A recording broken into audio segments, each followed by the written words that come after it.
What's up everybody? So today's video we're going to take a look at the Nissan GT-R. You guys have seen it in quite a few videos over the last few weeks, but I thought I might as well give you a full tour of the car just to show it to you inside and out, see what the car has to offer. And real quick, huge thank you to all you guys for your support on the collection day video unveiling the new car. It got over 10,000 views in just one day with like 300 comments. So many positive comments about the new car and some great questions about the GT-R and the 370Z. Now I tried to respond to as many questions and comments as I could. There were several hundred, so it was a little bit hard to.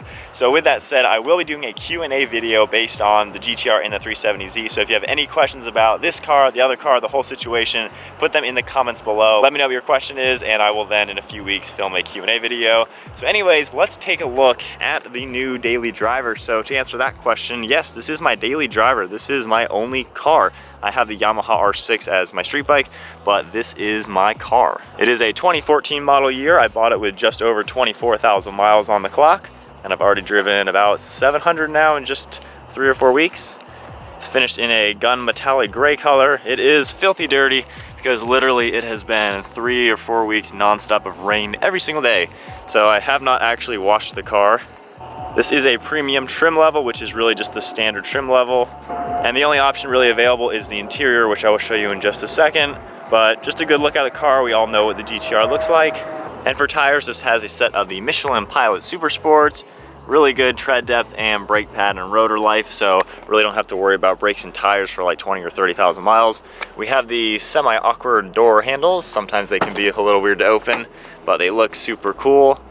Again, a little bit dirty, but still pretty clean. So here is the upgraded red leather interior, and actually brand new. This is a $4,000 option. However, on the used market, it actually didn't make any kind of difference, so that is nice, but really, really amazing looking interior. I either wanted this one or a black edition. So real quick on the door panel, we just have the leather and the stitching, window controls, your door release is right here, grab handle, nice pocket, and your Bose speaker. And then taking a look at the driver's seat, heated seats, and this dial, you just push it forward and back to move the seat. Up and down makes the base, and then you twist it for the recline, and then you can make the front go up and down. So very easy to maneuver seats, really, really comfortable. I love sitting in them. They have good bolstering and a lot of comfort. And then as we hop on inside, the steering wheel has perforated leather, and then we have red leather on the top and bottom. Volume controls, radio, Bluetooth, all your cruise control settings. Same windshield wiper and turn signal stock as the 370Z. We have a trunk release button, your key fob slot if your key fob is dead, mirror controls, some buttons for the gauges. We'll go ahead, put my foot on the brake, start it up.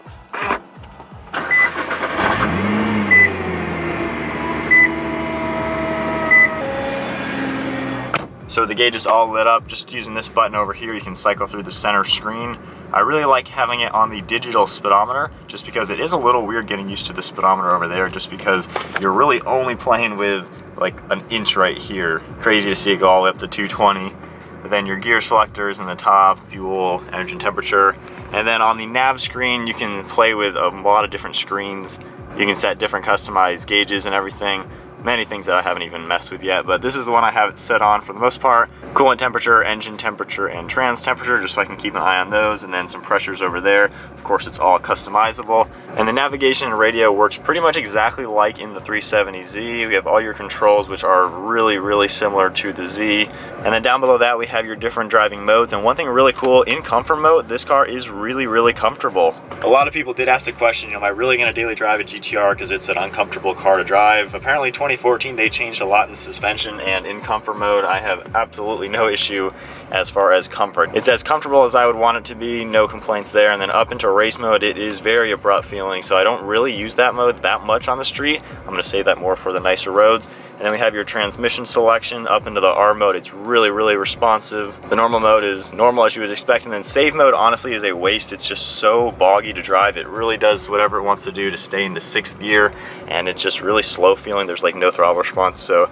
really I keep this either in R or in normal. And then traction I haven't really messed with because it's been rainy for the last few weeks, so it just breaks traction the whole time. And then to actually shift, you push this down, put it into reverse, down into your selection, and you can bump the shifter from left to right to go between automatic and manual. And real quick, as an automatic, it's definitely not like your typical automatic. Like if I were to compare this to an automatic Z06 or a Jaguar F-Type, This thing has a lot of drama in slow speeds, and when you are in manual in the race modes under boost, it's so responsive and the car is so fast at accelerating, slowing down, and turning, it's hard to even keep up with it. So the transmission is brilliant for this type of car. It really works very well, but then even in the slow speed, there is a lot of drama to it. So it's not as boring as a normal automatic sports car would be. So I definitely like the transmission that is offered. It would be pretty cool if this car did have a manual option, but honestly, the twin clutch gearbox is a beast to drive. So we'll go ahead and just shut it off real quick. We have cup holder under here, center armrest, really nice stitching along the driver and passenger seat, cool design, normal size glove box just like any other car. And then the rear seats, as you guys saw in a previous video, actually are pretty usable. And one thing really quick, I did drive a 2015 GT-R with the same interior. However, 2015 has the same stitching on the rear seats that you get on the front seats, and then also had this piece red and then stitching along here, and then this was red. So every year they actually did change the GT-R in some shape or form. So every year they tweaked it a little bit, and I think they made these like $5,000 more expensive every year. So this one, a 2014 model year, when it was brand new, it had an MSRP just over 100 grand. So this one with the interior was about a $105,000 car. Used market though, not even close to that obviously, but pretty crazy to know that this was a six-figure car. All right, so that I think about sums up the interior. Let's go ahead and check out the trunk and the engine space. All right, so here we have the 3.8 liter twin turbo hand-built V6 engine. Pumps out 545 horsepower. The original model GT-Rs, the first few years, I think were around 480 horsepower, something like that, but they've added horsepower throughout the years, and this is one of the fastest ones ever made. 0 to 60 for this car is rated at 2.7 seconds. Not sure if I'll actually be able to hit that or not, depending on tire condition and road condition, of course, but it is ridiculously quick. Check out the trunk space. This actually has a ton of space in here. When I went to drop off the coilover intake and exhaust from the 370Z, all three boxes fit in the trunk of this, which was very mind-blowing. I have the same net from my Genesis Coupe actually. I use this in both of the Zs, and now it actually fits in the GT-R. Yeah, plenty of space in there, and there is a button under here, just like on the 370Z. There's also the key fob and then the button inside the car.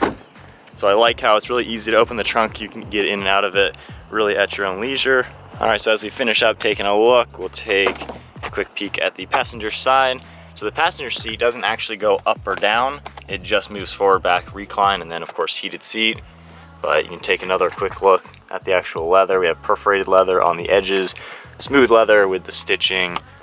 And honestly, it feels so nice and soft. But yeah, definitely a really cool looking interior. I love the red combo, just gives it a sporty look. Got the dry carbon fiber and the dark trim. I think 2012 is when they started doing the darker trim versus silver. But really, really nice place to sit in. Comfortable and then insanely sporty when you want it to be.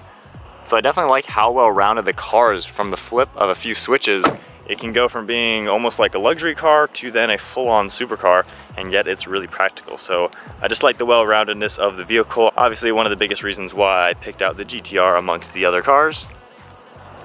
So that is a quick tour video of the GT-R, taking a look at it inside and out. Definitely a really, really sweet car. I'm enjoying it quite a lot. I've gone over 900 miles in just a few weeks, and it's been quite awesome. So don't forget, comment below if you have any questions on the GT-R or on the Nismo Z or the whole situation, or any interesting question you have. I'll do a Q&A video, so definitely leave your comment below. And also, as of right now, there will be an Instagram post saying, check out the new video on YouTube. Comment there as well. But anyway, that is a tour of the new GT-R. Hope you guys enjoyed it. Be sure to give it a huge thumbs up. Smash the subscribe button. Stay tuned for more GT-R content and Audi R8 content to come. Hope you guys enjoyed the video. We'll see you guys next video.